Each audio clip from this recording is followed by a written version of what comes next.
silver medalist 2014, but I remember in Sochi, after they won their silver medal, I was in Canada House with them and Patrice Lauzon, who is now one of their coaches, and we were just talking and the discussion came up.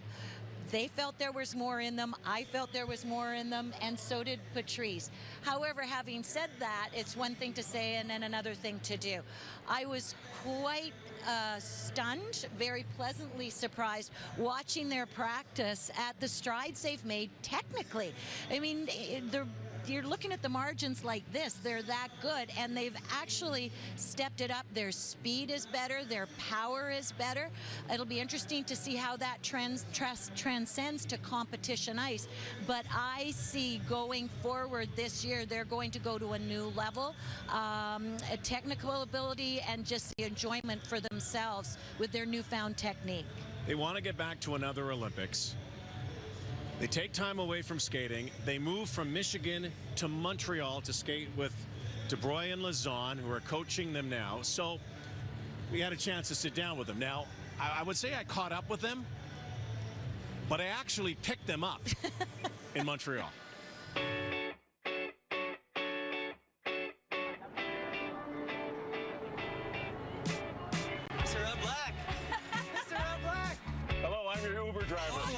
This is Uber Black. Nice to see you. How are you? Hello, big man. Jeez. Oh my gosh. Oh my gosh, here we go. I don't know where we're going, but we're going somewhere. So here we are in Montreal. Fancy meeting you guys in a place like this. Hey, welcome to our hood now. You know what I noticed mostly? You can't turn right on red. Yes, well, I've been worried about you. And then we go home and sit at the red lights, and we're very annoying. But you know, it feels like home here. And Isn't this crazy though? You guys go from Detroit to Montreal. I mean, you talk about just different cities. It's so true. Yeah, are you getting knifed a lot here? No. No? Actually, no. It took me a while to realize what that meant, but No, that's okay. I can't keep up with you. That's okay, buddy. It's a broadcasting. That's a nice. Scotty, you become a Montreal Canadiens fan? No. It's the one tricky thing. I'm a Shea Weber fan, so Yeah, there you go. But no, Leafs forever. So I'll know when he comes into the rink with a black eye if he's gone to the game wearing a Leafs jersey. Don't wear a Leaf jersey here. I'm wearing it. Don't wear a Habs jersey in Toronto. Yeah. Tess, you think this is the good spot, right? This is the coffee shop? Yes. All right. That's where we're going. So excited. I'm buying, by the way. This is as first, Scotty. This, Didn't bring my wallet. Weird. Put this on Brian Williams' tab. When we come back, we sit down with Tessa Virtue and Scott Moir to talk about today and tomorrow. Okay, Canada International. I had a chance to chat with them in Montreal. We talked about it the last couple of years, and I saw it in your eyes. As much as you loved the TV stuff, you missed the ice. Did you? For sure. I think a lot of it was kind of that competitive drive and just being in the competition. Like, we had a lot of fun watching, but it's not the same. Like, it gave us a really powerful perspective as well to come back, and yeah, we missed it. Simple as that. I mean, everyone keeps thinking we have this big, complicated scheme, but we just want to skate again as long as we can.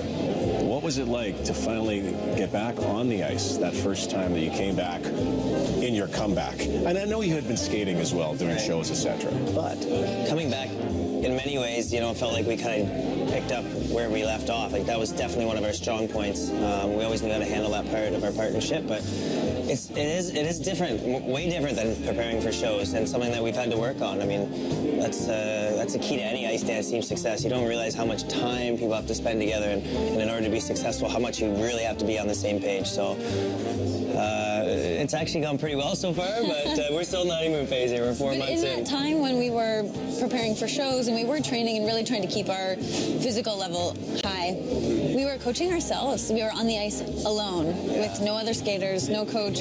So it was a totally different dynamic. And you guys are such crowd pleasers, but show skating is not Olympic or World Championship skating. I think we really enjoyed, well, first of all, after the Sochi Olympics, we were ready for the show world, you know, and, but I think the reason why we came back to competitive skating, it wasn't because we didn't want to keep doing show skating. It's just because this opportunity won't always be there. You know, we only have. And you're young enough. You're still young enough, right? Yeah. Well, we hope so. Stay tuned. Turbulent Dean King. I think they're actually coming back again. We probably could. Let's turn the clock back. Let's go back 10 years. If I would have sat with the two of you and said, Gino, I think that you guys are going to skate and be coached by Marie-France Debray and Patrice Lauzon, you would have said what? I will tell you that Marie and Patch always looked out for us and always loved us, and we could never figure out why, to be Even honest. though you were still figuring it you out. were the ones that were Well, we're kind pushing of them, coming right? up, but we were young. I was definitely arrogant. I won't say we were arrogant, but I thought I was pretty cool for a 16-year-old. That's swagger. That's swagger. Thank you. There you go. That's not. I haven't lost quite enough swagger still, but we just have always kind of been drawn to them because they've taken such great care of us. And it's so funny that, like, I don't know what fate or whatever, but it just feels so right. And in so many ways, we feel so lucky to have this opportunity in Montreal and to finally come to them. And it just feels like the perfect match. So tell me about the day you had to tell Marina Zueva that you're not skating with her anymore. Is that like? I mean, I know it's an evolution. You've changed coaches. Go to somebody else. Was it difficult? It was a natural evolution because after the Sochi Olympics, we were home. Well, not very much, but our home base was in London, and we were training ourselves, working with different choreographers, and then preparing for shows.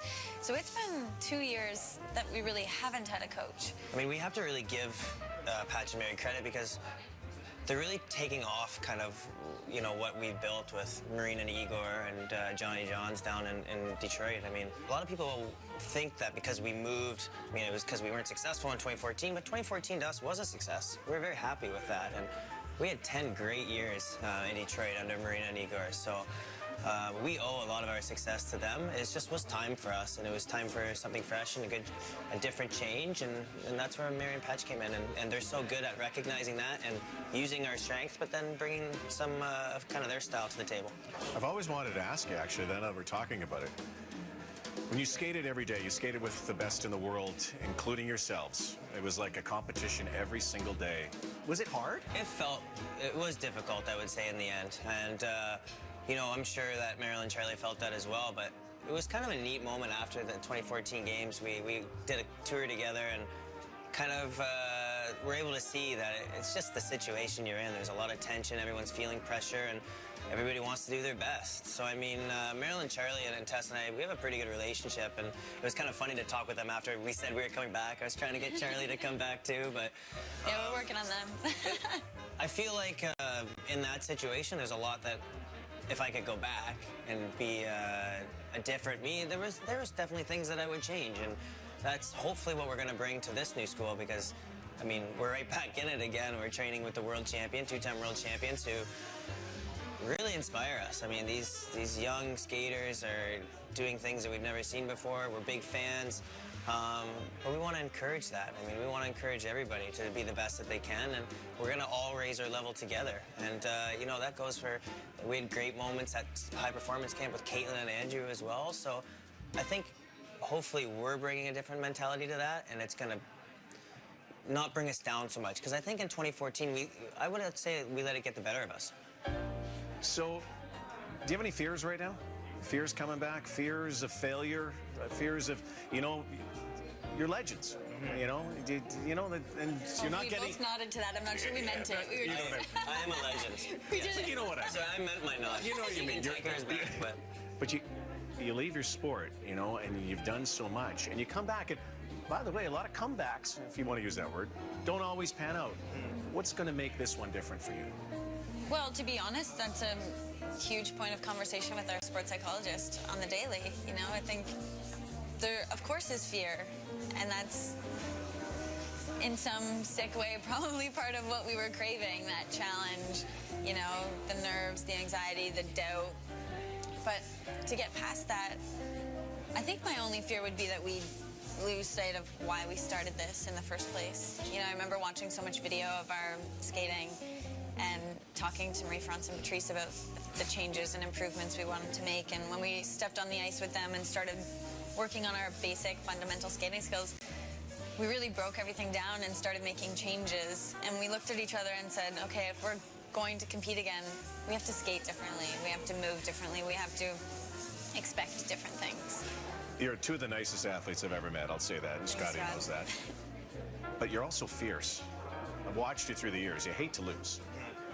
What's the landscape like now? You're back in it to win it. I know you. You're back in it to win it. Don't try to con me. You know what? I know you like to dance, but you like to win. Yeah.